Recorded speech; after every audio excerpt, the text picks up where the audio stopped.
مگر اس بارے میں میری گزارش ذہن نشین فرما لیں، کام حق ہو، اللہ کے لیے ہو اور مسلسل ہو۔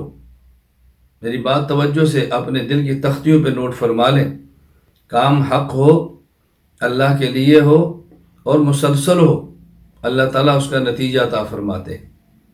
کام حق ہو، اللہ کے لیے ہو اور مسلسل ہو، اللہ تعالیٰ اس پر نتیجہ عطا فرماتے۔ ہم نے حق کو اختیار کرنا ہے، اللہ کے لیے اختیار کرنا ہے اور مسلسل کرنا ہے۔ حالات کبھی موافق کبھی مخالف، کبھی ہمارے پاس صحت کبھی بیماری، کبھی دولت کبھی غربت، کبھی موافقت کبھی مخالفت، کبھی گرمی اور کبھی سردی، ہر حالت میں اپنے کام کو جاری رکھنا ہے۔ اللہ تعالیٰ نتائج عطا فرماتے ہیں۔ اس راستے میں مشکلات آتی ہیں، دنیا عارضی ہے، دنیا کی مشکلات بھی عارضی ہیں، دنیا عارضی ہے، دنیا کی راحت بھی عارضی ہے۔